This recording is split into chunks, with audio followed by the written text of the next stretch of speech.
অনেক অনেক দিন বাদে আজ তোমাদের সাথে একটা লাঞ্চ থালির ভিডিও শেয়ার করতে চলে এসেছি। আসলে এতদিন ভিডিও দিতে না পারার কারণ হচ্ছে আমার ফোনটা একটু খারাপ হয়ে গেছিল, তো সেজন্যই আমি ভিডিও এডিটিং করতে পারছিলাম না। তো সেই কারণেই আর কি তোমাদের সাথে ভিডিও সেইভাবে শেয়ার করতে পারিনি। তো এবার থেকে চেষ্টা করব ভিডিও আপলোড করার। তো তোমরা কিন্তু আজকের এই থালির ভিডিওটা সম্পূর্ণ দেখো, আর একটা করে তোমাদের ওই সুন্দর হাত দিয়ে কমেন্ট করে যেও যে আমার এই থালির ভিডিওটা আজ তোমাদের কাছে কেমন লেগেছে। তো চলো আজকে থালিতে কি কি নিয়েছি সেটা একটু শেয়ার করে দেই। প্রথমেই গরম গরম এক বাটি সাদা ভাত নিয়ে নিয়েছি, তার সাথে স্যালাডে টুকরো শসা আর 2 টুকরো লেবুও নিয়ে নিয়েছি।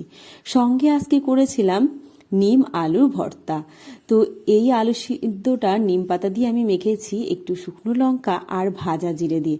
এভাবে কিন্তু নিম আলু মাখা করলে বেশ ভালোই লাগে, আর তিতোর পরিমাণটাও কিন্তু বেশ কম লাগে। এটা গরম ভাত দিয়ে খেতে কিন্তু বেশ জমে যায়। তার সাথে করেছিলাম সরিষা পটল।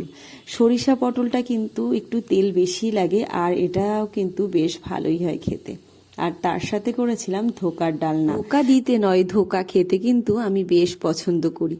তো আজকে লাঞ্চে এতটুকুই ছিল, তোমাদের সাথে শেয়ার করে দিলাম। তো তোমাদের কাছে কেমন লাগলো অবশ্যই কিন্তু একটা ছোট্ট কমেন্টের মাধ্যমে জানিও। সকলকে আজকের মতো ধন্যবাদ।